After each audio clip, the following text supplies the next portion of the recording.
28 வருடங்களுக்கு முன்பு அப்பா பாலையா பல்ஸ் ரேட்டும் ஹார்ட்டும் பிபியும் மொத்தமா டவுன் ஆயிடுச்சு சார். 28 வருடங்களுக்கு பின்பு பையன் பாலையா. வாட்? சயின்ஸை விட அந்த அடியில பவர் இருக்குன்னா யார் அவரு?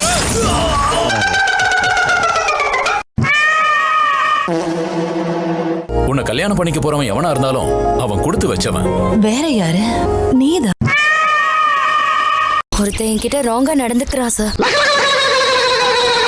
இந்த காலேஜோட செக்யூரிட்டியே அவர்தாமா.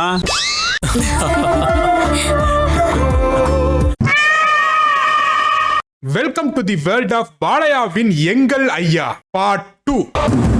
என்னோட 2வது பக்கத்தை பார்த்துட்டேன்னு வை, சொல்ல இருக்க மாட்டேன், உன்னை வெட்டிடுவேன். இந்த வீடியோல வரக்கூடிய வசனங்கள் அனைத்தும் படத்துல வரக்கூடிய கேரக்டர்ஸை பேசுறது தான். தேவையில்லாம வெறிநாய் மாதிரி கமெண்ட் செக்ஷன்ல கழிய வேண்டாம். தெரியுது, நீ மூடு. நம்ம பாலையா பெண்கள்கிட்ட மட்டும் தான் சாஃப்டா இருப்பாப்ல, ஆண்களை பார்த்தா ரக்கடாயிருவாரு. அப்படிங்களா? ரொம்ப ரொம்ப சாரி சார். ஒரு பையன் காலேஜுக்குள்ளே கண்ட பவுடரை வித்துட்டு இருக்கான். அதை கையும் காலமா புடிச்ச நம்ம பாலையா பச்சை மட்டையை எடுத்து பொழந்தா இருப்பாருங்க. ரொம்ப சேட்டை செய்யும் போது எங்கால என்ன பண்ணுவாரு தெரியுமா? இவனுக்கு பச்சை மட்டை வைத்தியம் தானே சரியா இருக்குமே. அவன் ஒரு நிலைமைக்கு வருவான் பாரு. அப்ப அண்ணன் சீமான் பச்சை மட்டை வைத்தியம்னு சொன்னது இந்த ஆளுடைய படத்தை பார்த்து தானா? இது தெரியாம போச்சே. இவர் பச்சை மட்டை எடுத்து உரிச்சதுல மேயரோட பையனும் ஒருத்தன். அந்த பையனோட அடியாளுங்கெல்லாம் வந்துட்டாங்க. இவனாடா எங்க பையன் மேல எதுக்குடா கை வச்ச? என்னடி வாய்ஸ் இது? மார்க்கெட்ல இருக்கிறதுல மலிவான விலையில ஒரு டப்பிங் ஆர்டிஸ்ட கூட்டாந்து மொத்த பயலுக்கு டப்பிங் கொடுத்து வச்சிருக்காங்க. அப்படின்னு இருக்கான். அந்த பையனோட அப்பாவும் வந்துட்டான். வந்ததும் தான் வந்தான். ஐயோ, அது ஏன் கேக்குறீங்க? இவங்க 2 பேரும் ஸ்கூல் மேட் ஆட்டுக்கு பேசுறாங்க பேசிக்கினே இருக்காங்க. இந்த கேம்பஸ் உண்டு நினைச்சியா? இந்த கேம்பஸ் தான் எனக்கு சோறு போடுது, அதனால அதை நான் என் தாயா தான் பார்ப்பேன். கரெக்ட் பண்ணிட்டான்டா. ஆனா இவ்வளவு மொக்கையான டைலாக்கே நீ கரெக்ட் ஆவறனா? நீ ரொம்ப மலிவான ஃபிகரா தான் இருப்ப போல. ஏர்மா மாடுகடா, ஏன்டா கத்துறீங்க? குழந்தை தூங்குதுல, மெதுவா பேசுடா. நான் பேசும்போது இப்படி குறுக்க பேசுறது சுத்தமா பிடிக்காது. அப்படிதான் பேசுவேன். தெரியாததனால உனக்கு வான் பண்றேன். இல்ல அடுத்த பிறந்த நாளைக்கு இருக்க மாட்டேன். ஏன் அடுத்த பிறந்த நாளைக்கு வெளியூர் எதுவும் போயிருவானா?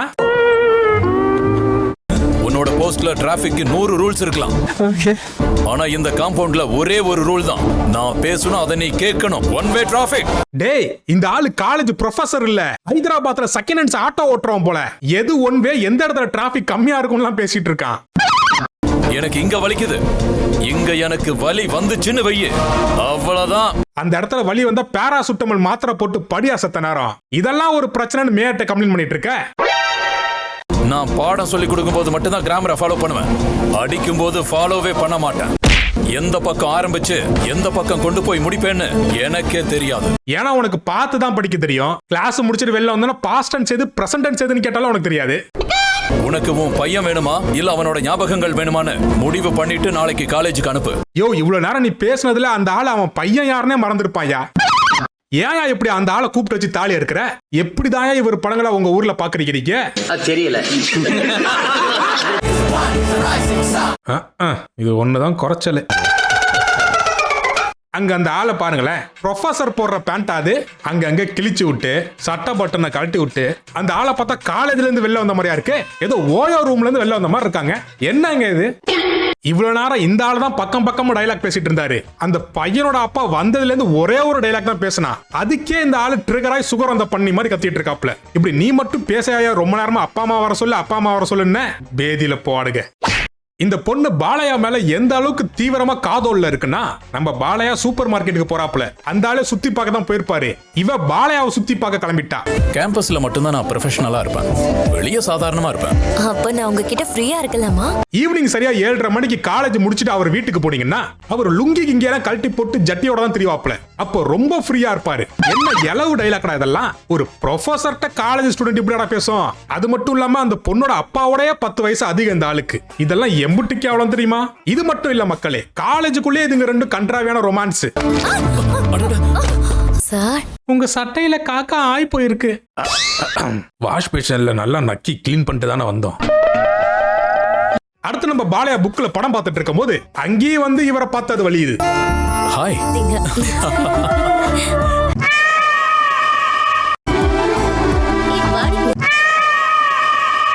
இவன் சும்மா இருந்தாலும் சண்டாளத்திற்கு இவன் நாலா பக்கம் சுத்தி சுத்தி வர்றா. ஏமா நீங்க 2 பேரும் ஷேர் ஆட்டோல ஷேர் பண்ணி போகும்போது அந்த ஆளு புக்க பாக்குறேன்னு சொல்லி கண்ட இடத்துல பார்த்தான்னு செருப்பால் அடிச்சேன். என்ன பாத்துட்டு இருக்க? ஒருத்தன் என்கிட்ட ராங்கா நடந்துக்கிறான் சார். இப்ப அந்த ஆளு புக்கு படிக்கும் போது நீ அந்த ஆளை கண்ட இடத்துல பாக்குற. என்ன அங்கடி உங்க காஜிக்கு? எங்க ஆளு ஆணழகன்கிறனால அடக்கிட்டு உட்காந்துருக்காப்புல. ஸ்பாட்ல மட்டும் என் ஃப்ரெண்டு இருந்தான்னு வச்சுக்க ஃப்ரை பண்ணிருப்பான். Today AC theatre cold place கஜ கஜா. டுமாரோ ஹாட் பிளேஸ் மகாபலிபுரம் கஜ கஜா. அடுத்து இந்த பொண்ணு பாலையா பேசின மாஸ் டைலாக்ஸ், அவருடைய பைல்ஸ் வந்த வாக்கு, இன்னும் கண்ட கர்மத்தெல்லாம் நினைச்சுக்கிட்டே உல்லாசமா போகுது. பொதுவா இந்த மாதிரி விஷயங்கள்லாம் மத்த படத்துல ஆண்கள் தான் பண்ணுவாங்க. இது பாலையா படம் அப்படிங்கறதால இது வேற ஒரு யூனிவர்ஸ். இது நம்ம உலகத்துல வாழ்ற மக்களுக்காக எடுக்கப்பட்ட படம் இல்ல. பாலையா யூனிவர்ஸ்ல இருக்கக்கூடிய சில மக்கு பயிலக பாக்குறதுக்காக உருவாக்கப்பட்ட படம். அதனால இந்த படத்துல எது வேணா சாத்தியம். இந்த கேம்பஸ் தான் எனக்கு சோறு போடுது. அதனால நான் அதை தாயா தான் பார்ப்பேன். சோறு போடும், நாளைக்கு விஜய் டிவி மாதிரி கல்யாணம் பண்ணி வைக்கும், ஃபர்ஸ்ட் நைட் கொண்டாடி பிரசவம் பார்த்தா அந்த பிள்ளைக்கு காது குத்து வரைக்கும் எல்லாம் பண்ணும். காலேஜ் ப்ரொஃபசருக்கு உண்டான மறுவாதையை கெடுத்துட்டீங்கல்ல. இப்படியே அந்த பொண்ணு தன்னோட தாத்தாவோட நடந்த கசப்பான நினைவுகளை அசை போட்டுக்கிட்டே காலேஜ் வளாகத்துக்குள்ள நடந்து போயிட்டு இருக்கும் போது குறுக்க இந்த கௌசிக் வந்தா அந்த ப்ரொஃபசர் கிட்ட என்ன போட்டு கொடுத்து அடி வாங்குவா வைக்கிற? ஏய் நாங்க ட்ரக்ஸ் அடிப்போம் இல்ல கை பொறுக்கி ராஸ்கல். இப்படி அந்த கழிச்சால போறவன் அந்த பொண்ணை துரத்திக்கிட்டே ஓட அவன் தொட்டது யாரு? தாத்தாவுடைய பேத்திய. சும்மா விடுவாரா தாத்தா? தன்னுடைய பேத்திக்கு ஒரு பிரச்சனை பறந்து வந்துட்டாப்ல. ஹலோ தளபதி தொண்டன் ஸ்பீக்கிங். உங்க ஆளை இங்க துரத்துறாங்க. இந்த வரண்டி மதுரொலி விசில் அடிச்சனா போலீஸ் வந்து பிடிச்சிடுவாங்க. அவர் வர கேப்ல 28 வருஷம் கோமால இருந்தால ஒரு கபோதி. அவனுங்க ஆளுங்க வந்துட்டாங்க. எங்கடி அவங்க எங்க அண்ணிடா, அவங்க கையை பிடிக்கிறியா? 28 வருஷமா கோமால இருந்தால அவனுக்கு ஒரு பையன் இருக்கான். அந்த பையன் இந்த சைல்டு ஆர்டிஸ்ட கல்யாணம் பண்ணிக்கணும்னு விரும்புறான். இந்த பொண்ணோட அந்த பையன் கல்யாண மேடை வரைக்கும் போய் கல்யாணம் நின்றுச்சு. இந்த பொண்ணு தெரிச்சு ஓடிருச்சு. இப்போ இந்த பொண்ணு கையும் காலமா மாட்டிக்கிச்சு. இதுதான் இந்த பொண்ணோட பிளாஷ்பேக். நம்ம டீடைலா அப்புறம் பார்ப்போம். இப்போ கதைக்குள்ள வந்தீங்கன்னா இந்த பிரச்சனையை சாக்கா வச்சுட்டு நம்ம தாத்தா அந்த பொண்ணை ஹராஸ்மெண்ட் பண்றாரு. வாசுருதி இதான் சாக்குன்னு கைய பிடிச்சிட்டான் பாத்தியா அந்த ஆளு. மோசமான ஆளுங்க. எங்க அண்ணி மேலைய கைய வைக்கிறியா? அசையாத மரம் ஒன்று உயிர்ந்தது கீழே. அடுத்து என்ன நடக்குங்கிறது உங்களுக்கே தெரியும். அடிக்க வந்த 2 பேர் ஏர்ல பறக்குறாங்க. நம்பால அந்த பொண்ணை கூட்டிட்டு கார்ல பறக்குறாப்ல. காலேஜுக்குள்ள பவுடர் வித்தவன் ஒரு கைய பறி கொடுத்து படுத்து கிடக்குறான் பாவம். விக்கிய ஹாஸ்பிட்டலுக்கு கூட்டிட்டு போங்க. யோ இதுவே அந்த இடத்துல ஒரு பொட்ட புள்ளைக்கு நடந்தா நீ சும்மா இருப்பியா? உடனே அந்த பொண்ணை கார் டிக்கில ஏத்தி நீயே அவன் கையை ஃபெவிக்விக் போட்டு ஒட்டி வைக்க மாட்டா? உங்களுக்கு ஆம்பளை பசங்க இலக்காரமா போச்சாயா? நான் பார்ட் 1லயே ஒரு கதை சொன்ன ஞாபகம் இருக்கா? இவனுங்களாம் பெஸ்ட் ஃப்ரெண்ட் 1 GB ரீசார்ஜ் பண்ணி விடுறா அப்படின்னு சொன்னா பண்ண மாட்டாங்க. ஆனா பெஸ்டிக்கு பேங்க்ல லோன் எடுத்து பண்ணுவாங்க. அந்த கேரக்டர் தான் இந்த ஆளு. அந்த பையன் அங்கிட்டு கை போயிடுச்சுன்னு வழியால துடிச்சிட்டு கிடக்குறான். நம்ம ஆளு தனிமையான இடத்துல தன்னோட செகண்ட் ஹீரோயினோட பிளாஷ்பேக்கை கேட்க கிளம்பிடுறாரு. உன்னை அண்ணின்னு சொல்றான், எனக்கு எதுவும் புரியலையே. உனக்கு ஏன் புரியணும்? உனக்கு ஏன் புரியணும்? அந்த பிள்ளைக்கு 1000 பர்சனல் மேட்டர் இருக்கும். என்ன மைத்துக்கு உங்களுக்கு புரியணும்? பெண்களே இதன் மூலமா நீங்க கத்துக்கக்கூடிய விஷயம் என்னன்னா, சுமார் 60 வயதுக்கு மேற்பட்ட கிழட்டு நபர்கள் யாராச்சும் உங்கள்கிட்ட வந்து உங்களுடைய பர்சனல் மேட்டரை கேட்டா பைத்தியமாரி நடிச்சு பக்கத்துல இருக்கக்கூடிய கல்லை கொண்டு அடிச்சிருங்க. முக்கியமா இந்த மாதிரி காலேஜ் ப்ரொஃபசர் யாராச்சும் கேட்டா ஒரு பொண்ணை கரெக்ட் பண்றது என்னெல்லாம் பண்றாங்க கலிச்சாலா. என் சொந்த ஊரு விசாகப்பட்டினம். இருந்துட்டு அடுத்து இவ உருட்டக்கூடிய பிளாஷ்பேக்கை கொஞ்சம் டீடைலா பார்ப்போம். விசாகப்பட்டினத்துல இந்த பொண்ணோட அப்பாரு மிகப்பெரிய ஒரு ஆளாமா. எவ்வளவு பெரிய ஆளுன்னு கேட்டீங்கன்னா சுமாரா என்ன ஒரு 183 சென்டிமீட்டர் இருப்பாப்ல. ஏன்னா பிளாஷ்பேக் சொல்ற இந்த சனிய எங்க அப்பாரு பெரிய ஆளுன்னு சொல்றதோட சரி, அவன் என்ன பண்ணா ஏது பண்ணா விசாகப்பட்டினம் பீச்ல எதுவும் மீன் பிடிக்கிறானா ஒரு ஏலம் இல்ல. எங்க அப்பாரு பெரிய ஆளு அம்பிட்டு தான். அதனால சாரி இவர் என்ன பண்றாங்கிறது எனக்கும் தெரியாது. சாரி எனக்கு தெரியாது. நான் ஏற்கனவே சொன்ன மாதிரி 28 வருஷத்துக்கு முன்னாடி கோமால போன ஒரு கபோதி ஏஞ்சி வந்து திருப்பி விசாகப்பட்டினத்துல டான் ஆயிட்டானாமா. அதனால விசாகப்பட்டினத்துல ஆல்ரெடி டானா இருக்கக்கூடிய இவங்க அப்பாரு ஓஜி வில்லனை பார்த்து கழிஞ்சிட்டாப்ல. இந்த ஏற்றத்தாழ்வை சரி பண்ணதான் இந்த ஓஜி வில்லனும் வக்கால் இவன் அப்பனும் ஒரு கேவலமான ஒரு டீலிங் போடுறாங்க. உன் பொண்ணுக்கு கல்யாண வயசு வந்துருச்சுன்னு சொன்னாங்க. அவளை என் பையனுக்கு கட்டி கொடுத்து மாமா கோவம் வந்துருச்சு. உங்க அக்காவை நான் வச்சுக்கிறேன், என் பேக்கரியை வேணா நீ வச்சுக்க. அதுக்கு நீ என்ன சொன்ன? அவன் கூட எனக்கு எப்படி கல்யாணம் டாடி? இதுல மூணாவதா ஒரு ஆள் ஆல்ரெடி டிசிஷன் எடுத்துட்டாருமா. இல்ல நீ ஏன் இவ்வளவு கேவலமா இருக்கேன்னு சொல்ல வர்ற, ஒத்துக்கிறேன். நம்மள அந்த கிழமை என்னப்பா பண்ணிடுவான்? ஆட கருமத்தை, அந்த பொண்ணோட அண்ணங்காரனா அவனுக்கு இருக்கிற ரோசம் கூட அப்பங்காரனா உனக்கு இல்லையடா. இவன் தான் அந்த பொண்ணுக்கு அப்பனான்னு டிஎன்ஏ டெஸ்ட் பண்ணி பாருங்கடா. இது விசாகப்பட்டினத்துல பெரிய டானா. யாரு இவன் டானாடா? நல்லா விசாரிங்கடா. விசாகப்பட்டினத்துல பொம்பளை புரோக்கரா இருக்க போறான். அதான் பழக்க தோஷத்துல தன்னோட பொண்ணையே மட்டமான பயலா இருக்கான்டா. அடுத்து நம்ம சைல்டு ஆர்டிஸ்டுக்கும் சின்ன பகவதிக்கும் கல்யாண ஏற்பாடுலாம் தடபட நடக்குது. அந்த கல்யாணத்துல இந்த பொண்ணோட அண்ணன்காரன் வாயை வச்சுட்டு சும்மா இல்லாம வம்புலுக்க வில்லன் பையன் வாயிலே வெட்டிடுறான். உன்னெல்லாம் என்னன்னு சொல்லுவாங்க தெரியுமா? சொத்த பையனுக்கு. அப்புறம் அந்த பொண்ணு அங்கிருந்து ஓடியாந்து இந்த காலேஜ்ல சேர்ந்து இப்ப கிங்காங் கிட்ட மாட்டிக்கிச்சு. இன்னையில இருந்து நீ எதை பத்தியும் கவலைப்பட வேண்டிய அவசியம் இல்ல. ஆமா, இன்னைக்கு ஏதோ பார்ட்டி இருக்குன்னு சொன்னல. இந்த அளவுக்கு தான் நான் சொன்னேன். ஓல்டேஜ் தாத்தாங்கள்ட்ட எல்லாம் பர்சனல் மேட்டர் சொல்லாதீங்கடின்ட்டு. இப்ப பாரு அந்த ஆள் பார்ட்டிக்கு கூப்பிடுறான். நேத்து அந்த பொண்ணை சைட் அடிச்சு சாயங்காலம் அந்த பொண்ணை கரெக்ட் பண்ணி நைட்டு பார்ட்டிக்கு போயிடுறாங்க. அந்த பார்ட்டில யாரெல்லாம் அப்படி கலந்துக்கிறா அப்படின்னு பாத்தீங்கன்னா, காலேஜ் ஸ்டூடெண்ட்ஸ், காட்டுறதுக்காகவே படத்துல காத்திருக்கக்கூடிய நமிதா, அடுத்து நம்ம பாலையா. கார்மோ, இது ஒரு காலேஜ், அங்க படிக்கிறவங்க எல்லாம் ஸ்டூடெண்ட்ஸ், அந்த ஸ்டூடெண்ட்ஸ்க்கு சொல்லி கொடுக்குற இவங்க எல்லாம் ஒரு வாத்தியாரு. இதுங்களே எப்படி இருந்துச்சுன்னா அவங்க எப்படி இருப்பாங்க? நாலு பூரா கஷ்டப்பட்டு சம்பாதிச்ச ஏழுங்களோட பணம் சார். இவன் என்ன பண்ண சார்? உங்களுக்கு டான்ஸ் ஆட தெரியுமா தாத்தா? இல்ல டான்ஸ் ஆட தெரியுமான்னு கேட்டேன். Oh shit. மியூசிக் ஆட தெரியுமா அப்படின்னு அந்த பொண்ணு கேட்டோன்னே தான் வாழ்நாள கத்து வச்சிருந்த மொத்த குரலி வித்தையும் இறக்கிட்டாப்ல.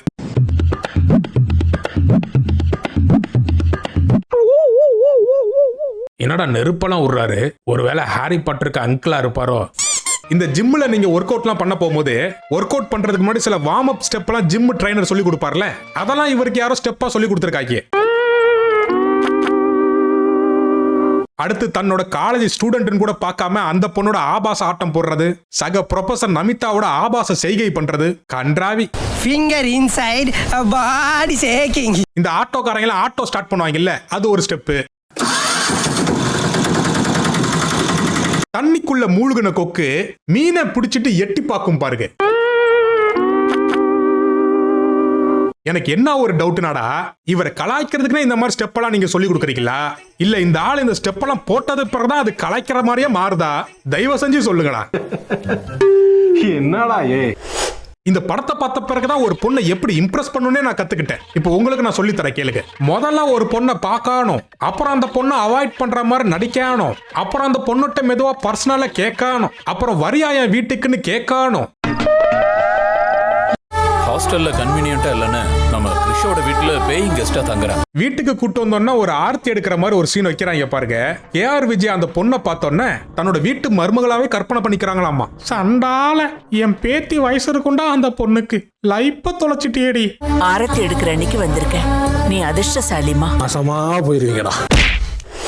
அடுத்து இந்த கல்சடை வந்த நேரமா என்ன இலவான்னு தெரியல, பாட்டி மன உளைச்சலாய் மயக்கம் போட்டு விழுந்துருது. அப்புறம் அதை கொண்டு போய் ஹாஸ்பிட்டல்ல சேர்த்தா டாக்டர் ஒன்னு சொல்றான் பாருங்க. போன வருஷம் இதே நாள் இதே மாதிரி தான் நடந்தது. இந்த அம்மா வருஷம் ஒரே நாள்ல ஒரே தேதியில ஒரே மாசத்துல டிப்ரெஷன் மூடுக்கு போயிருவாங்களா? ஒரு மனுஷன் அதே டேட்டுக்கு ஒரே டைப் ஆஃப் ஹெல்த் கண்டிஷனோட ஹாஸ்பிட்டலுக்கு வர்றது இட்ஸ் a strange. இது உங்களுக்கு கேட்க சிரிப்பா இருக்கலாம், ஆனா அந்த டாக்டர் சொல்றது உண்மைதாங்க. ஏன்னா எனக்கும் வருஷம் பௌத்தால போவோம். இந்த ரம்ஜான், பக்ரீத், தீபாவளி இந்த நாள்லாம் பிரியாணி பலகாரம்லாம் தின்னுட்டு வௌத்த கலக்கி வயித்தால போகும். கரும. சோ இந்த டாக்டர் சொல்றதுலயும் ஒரு உண்மை இருக்கு. நீங்க எல்லாரும் சிந்திச்சு பார்க்கணும் மக்களே. அடுத்து பாத்துக்கிட்டுங்க, சத்த நேரத்துக்கு முன்னாடி நம்ம தாத்தா வில்லன் ஆளுங்களை அடிச்சு போட்டார்ல, அவனுங்க இந்த பாட்டி அட்மிட் ஆயிருக்கிற அதே ஹாஸ்பிட்டலே அட்மிட் ஆயிருக்காங்களாமா. அவனுங்களை பார்க்க நம்ம வில்லன் கேங் வருது. எவன்டா இவனை அடிச்சு? இந்த வில்லன் இருக்கானே, இவனுக்கு கிட்ட பார்வை தெரியாது போல. அவன் ஆளு எய்த்தாப்புல தான் பாட்டியை வீல் சேர்ல தள்ளிட்டு போகுது. ரைட்ல பாக்குறான், லெஃப்ட்ல பாக்குறான், ஏன் மேல கூட பாக்குறான். ஆனா முன்னாடி போயிட்டு இருக்க அவன் ஆளை பார்க்க மாட்டான். நான் ரெக்வஸ்டா கேக்குறேன், இந்த ஆளையும் அதே ஹாஸ்பிட்டல்ல அட்மிட் பண்ணி கண் ஆபரேஷன் பண்ணி விடுங்க. வில்லனுக்கு கண்ணு தான் முக்கியம். கண்ணு தெரியாத கபோதி பயலாம் வில்லன் கேரக்டர் விளங்கிரும்டா. அடுத்து நம்ம தாத்தாட்ட அடி வாங்குறதுக்குனே 4 பேர் அளவெடுத்து செஞ்சிருப்பான் இல்ல, அதுல 4வது ஆளு இந்த தாத்தாட்ட மாட்டிக்கிட்டான். உடஞ்சிருச்சு, அதுக்கு என்ன இந்த ஆள்கிட்ட அடி வாங்குறவன பார்த்தா கூட எனக்கு பாவமா இல்ல, ஆனா அடிச்சு முடிச்சிட்டு பஞ்சு டைலாக்னு கண்டத உளரவாரு பாருங்க, அதெல்லாம் அவன் கேட்கணுமே. உடஞ்சிருச்சு அதுக்கு என்ன, அடிச்சுட்டேன் அதுக்கு என்ன? அண்ணே இவனுக்கு சுயநினைவு இல்லன்னு. இப்போ ஒருத்தன் இந்த ஆள்கிட்ட அடி வாங்கினான்ல, அவன் அன்கான்சியஸ்க்கு போயிட்டானா, அதனால அவனையும் அதே ஹாஸ்பிட்டல்ல சேர்க்கறாங்க. டே, நான் ஃபேமிலி டாக்டர் கேள்விப்பட்டிருக்கேன், இது என்ன ஃபேமிலி ஹாஸ்பிட்டலாடா? வில்லா ஃபேமிலி, ஹீரோ ஃபேமிலின்னு மொத்த பயலுகளும் ஒரே ஹாஸ்பிட்டல் தான் ட்ரீட்மெண்ட் பாக்குறாங்க. அந்த ஹாஸ்பிட்டல் பேர் என்னடா? கேர் கிளினிக்கா? இனிமே ஃபேமிலி கேர் கிளினிக்னு மாத்திக்கங்கடா. இதுக்கு அடுத்து ஒரு சீன் வைக்கிறாங்க பாருங்க. பொதுவா டாக்டர் ஸ்கேன், எக்ஸ்ரே ரிப்போர்ட்லாம் பார்த்து எங்கன ஃபிராக்சர் இருக்கு, எங்கன இன்டர்னல் ப்ளீடிங் இருக்குன்னு தான் கண்டுபிடிப்பாங்க. ஆனா அவன் எக்ஸ்ரே பார்த்து அடிச்சவன் யாருன்னு கண்டுபிடிச்சிட்டான். அவன் யாருன்னே தெரியல, உங்க ஆளுங்களை எல்லாம் ஒரே மாதிரி தான் அடிக்கிறான். டே, நீ டாக்டரா மந்திரவாதியாடா? அடிச்சவன் யாரெல்லாம் கண்டுபிடிச்சிட்டு இருக்க? இப்பதான்டா தெரியுது நீட்டை ஏன் கேன்சல் பண்ண மாட்டாங்கன்னு. உங்களை மாதிரி மக்கு பையெல்லாம் டாக்டரா எங்க தாலி அறுத்துருவீங்களே, கொடுமடா. புரியும் ஒரு ஜென்மமா. அடுத்து பாத்துக்கிட்டுங்க, நம்ம பாட்டி ரொம்ப டிப்ரெஷன்ல இருந்தாங்க. இப்போ 2 நிமிஷத்துல நூடுல்ஸ் மாதிரி ரெடி ஆகி இப்போ வீட்டுல உட்காந்து பூஜை ரூம்ல பூஜை பண்றாங்களாமா. அப்ப நம்ம பாட்டி KR விஜயா நம்ம பாலையாவை பார்க்கும் போது சின்ன வயசு பாலையா பார்த்த ஞாபகம்லாம் வருது. சின்ன வயசு ஞாபகம்லாம் வராதா பின்ன? 2 பேருக்கும் ஒரே ஏஜ், நீங்க சின்ன சிறுசா இருக்கும் போது ஓடி ஈடி பிடிச்சி விளையாண்டு இருப்பீங்க. சின்ன வயசு ஞாபகம்லாம் வரணும்ல. தம்பி, இந்த தீர்த்தத்தை பிடிங்கோ, மாட்டு முத்திரமா அங்கிள், பார்த்து சிந்தாம. படம் ஹாஸ்பிட்டல் அது இதுன்னு கொஞ்சம் சீரியஸா போயிட்டு இருக்கனால இந்த இடத்துல டைரக்டர் ஒரு காம்படிஷன் வைக்கிறாப்ல. ஆனா நீ கல்யாண சாப்பாடு எப்ப போட போற? அந்த விஷயத்துல ஃபுல் ரைட்ஸ் நான் பாட்டுக்கே கொடுத்துட்டேன். ஏதோ ஓப்பனிங்ல கண்டென்ட் கிடைக்கலன்னு சொல்லி கல்யாண சீன் வச்சீங்க, ஓகே. படத்துல இன்ட்ரோவலே விட போறான்டா. இதுக்கப்புறமும் இந்த கர்மாந்திர கிரிஞ்சி சீன் தேவையாடா? இதுல வேற அங்க இருக்கிற சாப்பாடு எல்லாமே அந்த சைல்டு ஆர்டிஸ்ட் தான் சமைச்சுச்சாமா. அதை கேள்விப்பட்டோன்னா நம்ம நமிதா பொசசிவ் வேற ஆகுறாங்க. நம்ம ஸ்ரீமன் நாராயணனுக்கு பொண்ணு கிடைக்காதமா? கிடைக்காதுடா. கண்டவனுக்கு எல்லாம் பொண்ணு கிடைக்குது. கண்டவனுக்கு கிடைக்கும்டா, இந்த ஆளுக்கு கிடைக்குமா? இந்த ஆளுக்கு வயசு என்ன, ஏஜ் தெரியக்கூடாதுங்கிறதுக்காக கோத்ரேஜ் டையா வாங்கி உடம்பு ஃபுல்லா அடிச்சு தெரியறாப்ல. இன்னும் அவர் யூத் நம்பி படம் எடுத்துட்டு இருக்கீங்களே, ஏயா கழிச்சாலா? கடுப்பேத்தாதீங்கடா. இப்ப என் கல்யாண பேச்சு எதுக்கு வந்தது? தயவு செஞ்சு என் விஷயத்தை விட்டுருங்க ப்ளீஸ். அப்படி டீசன்ட் அனுப்ப பாரு. பட்டு புடவை கட்டிட்டு லட்சுமி தேவி வீட்டுல இருக்கும்போது இன்னொரு பொண்ணை ஏமா தேடுறீங்க? ஆனா உன்ன மாதிரி பூமர்கள்லாம் இருக்கிறதுனால தான்டா பொண்ணுங்களுக்கு 18 வயசுல கல்யாணம் பண்ணி 19 வயசுல குழந்தைய பெத்து 20 வயசுல டிவோர்ஸ்க்கு வராங்க. உங்களை காயடிச்சு விட்டா சரியா போயிருண்டா. அடுத்து நமிதா இப்போ டிப்ரெஷன் மூடுக்கு போய் ஒரு டைலாக் ஒன்று பேசுவாங்க பாருங்க. ஒரு ஜாபுக்கு 3 பேர் அப்ளை பண்ணுவாங்க, பட் அந்த ஜாப் ஒருத்தருக்கு தானே கிடைக்கும். அப்ப இப்படிதான் ஊர்ல இருக்க தாத்தாக்கெல்லாம் அப்ளிகேஷன் போட்டு இன்டர்வியூக்காக வெயிட் பண்ணிட்டு இருந்திருக்கேன். வெக்கமா இல்ல? டைலாக் எழுதிருக்காங்க பாரு. ஜாப், அப்ளிகேஷன், இதெல்லாம் எப்படா யோசிக்கிறீங்க நீங்கெல்லாம்? ஏண்டா மட்டமான பயிலுள்ள. அடுத்து இந்த வீட்டுக்கு வந்த பூமர்லாம் அந்த பொண்ணோட மனசை கலைச்சி இந்த தாத்தாவோட பேத்திய கோத்து விடுற வேலையில சக்சஸ் ஆயிட்டாங்க. நாளையில இருந்து நோ காலேஜ். பகல்ல உங்க கூட கிச்சன்ல, ராத்திரி இது கூட பெட்ரூம்ல. ஒரு பொண்ணுக்கு ஹெல்ப் பண்றேன்னு போய் அந்த பொண்ணே கரெக்ட் பண்ணி அந்த பொண்ணே மாசமாக்குறதெல்லாம் உங்கள்கிட்ட தான்டா கத்துக்கணும். நம்மளும் பேசாம ஆந்திராவுக்கே போயிடலாமா? இந்த வீடியோ ரிலீஸ் ஆன பிறகு போன மாதிரிதான். அடுத்து புதுமண ஜோடிங்க ரெண்டும் உல்லாச சுற்றுலால ஊர் சுத்தி பார்த்துட்டு இருக்க போது வில்லனும் அவனுங்களோட ஆளுங்களும் இந்த 2 லவ் பேர்ட்ஸையும் காலாவதியாக்க வந்துடுறாங்க. அதுல ஒரு லவ் பேர்ட்ஸை பிடிச்சி கூண்டில் அடைச்சிடுறாங்க. இன்னொரு ஓல்டேஜ் லவ் பேர்டை பெட்ரோல் பங்க்ல வச்சு கொளுத்தி விட்டுறாங்க. அப்புறம் அது பறந்து வெளில வந்து விழுந்துருது. அப்புறம் தொலைஞ்சு போன அந்த வயசான லவ் பேர்டு தன்னுடைய இனத்தை தேடி கிளம்புது. அப்புறம் அது கார் சேசிங்கிற பேர்ல கண்ட கர்மாதத்தெல்லாம் பண்ணிட்டு நல்லா இருந்த காரை செத்த நேரத்துல அஜித் ரேசிங் அகாடமில உள்ள காரா மாத்திடுறாங்க. என்ன இலவிடாது. அப்புறம் அந்த 2 லவ் பேர்ட்ஸையும் பிரிக்க அந்த யங் லவ் பேர்டோட அப்பங்காரன் வந்துடுறான். அவன் கத்தி எடுத்து கிழட்டு லவ் பேர்ட்ஸை ஒரு சொருடான் பாருங்க. அசையாத மரம் ஒன்று உய்ந்தது கீழே. கிளவி அங்கேயே செத்துரும் நினைச்சேன், ஆனா பொழைச்சிக்கிச்சு. எது? உங்களை கொல்ல முயற்சி பண்ணவனையே நீங்க விட சொல்லிருக்கீங்கன்னா அப்ப அவன் யாரு? உடனே நம்ம பாட்டி தாத்தா பாலையாவை இழுத்துட்டு போய் welcome to great Kirikalan show அங்கன ஓபன் பண்றாங்க சார் பிளாஷ்பேக். உங்க கூட படுக்கிறதுக்கே ஆம்பளைங்க இல்ல, என்ன கொல்றதுக்கு எவன் வருவாண்டி? வந்துட்டாரா அவரு? இது இதோட நம்ம பாலையாவின் கொடூரங்கள் நிக்கல மக்களே. இவ்வளவு நேரம் பையன் பாலையா தான் நம்மளோட உயிரை வாங்கிட்டு இருந்தாரு. அடுத்த பாட்டுக்கு வாங்க. அப்பா பாலையா நயன்தாராவோட சேர்ந்து பண்ற லூட்டி எல்லாம் நீங்க பார்க்கணுமே. அதனால செவ்வாய்க்கிழமை 8 மணி வரைக்கும் வெயிட் பண்ணுங்க. பார்ட் 3க்கு ஆர்வமா இருந்தீங்கன்னா மறக்காம கமெண்ட் செக்ஷன்ல கமெண்ட் பண்ணுங்க. பார்ட் 3ல் சந்திப்போம்.